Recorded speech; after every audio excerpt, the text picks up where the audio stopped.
اعوذ باللہ من الشیطان اللعین الرجیم بسم اللہ الرحمن الرحیم رب اشرح لی صدری ویسر لی امری واحلل عقدۃ من لسانی یفقہوا قولی اللہم صلی علی محمد وعلی محمد۔ سامعین عزیز، اس ویڈیو میں ماہ شعبان المعظم کی 16ویں شب کی نماز بیان کرنا ہے۔ اللہ کے نبی حضرت محمد مصطفیٰ صلی اللہ علیہ وآلہ وسلم فرما رہے ہیں کہ جو شخص ماہ شعبان المعظم کی 16ویں شب میں 2 رکعت نماز پڑھے، اس کا طریقہ یہ ہے کہ نیت کرنی ہے کہ 2 رکعت نماز 16ویں شب کی پڑھتا ہوں یا پڑھتی ہوں قربتاً الی اللہ۔ اللہ اکبر کہنے کے بعد پہلی رکعت میں سورہ الحمد کو 1 مرتبہ، آیت الکرسی کو 1 مرتبہ اور 15 مرتبہ جو ہے سورہ توحید یعنی قل هو اللہ احد کو پڑھنا ہے۔ اسی طریقے سے دوسری رکعت میں بھی سورہ الحمد کو 1 مرتبہ، آیت الکرسی کو 1 مرتبہ اور سورہ توحید کو 15 مرتبہ پڑھنے کے بعد قنوت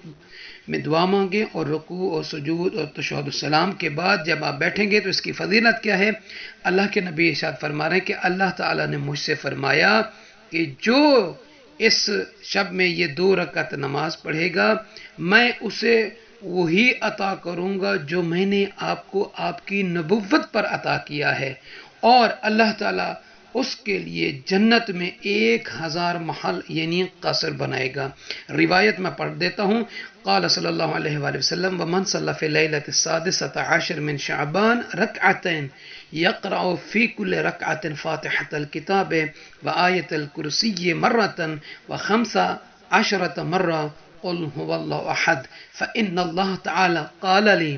من صلی ہاتین الرکعتین اعطیتہ مثل ما اعطیتک علی نبوتک وبنا لہ فی الجنت 1000 قصر۔ اور 16ویں دن کے روزے کی فضیلت کے بارے میں فرماتے ہیں کہ جو شخص اس دن کا روزہ رکھے گا، قال صلی اللہ علیہ وآلہ وسلم ومن صام 16 یوما من شعبان اطفى اللہ عنہ 70 بحرا من النیران، کہ جو شخص اس دن کا روزہ رکھے گا 16ویں دن کا، اللہ تعالیٰ اس سے 70 دریا جہنم کے نیران کے اس سے بجھا دے گا، یعنی اللہ تعالیٰ اس سے محفوظ رکھے گا۔ اور مومنین سے عرض ہے کہ اپنی دعا میں یاد رکھیں گے۔ اور عرض کرتا چلوں کہ کل جو ویڈیو یہ بنائی تھی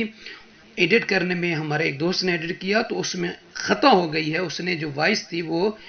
15ویں شب کی ایک نماز تھی جو امام صاحب صلی اللہ علیہ وسلم سے، اس کو اس نے ایڈ کر دیا، تو کیونکہ ہم زیارت میں تھے اس طرح متوجہ نہیں ہوئے تھے۔ آج 2-3 مومنین نے بتایا تو راہ اللہ ہمیں آپ معاف کر دیں گے، ہمیں نہیں معلوم تھا، تو انشاءاللہ تعالیٰ اپنی دعا میں یاد رکھیں گے۔ پروردگار عالم آپ سب کو اپنی حفظ و امان میں رکھے۔ جزاک اللہ۔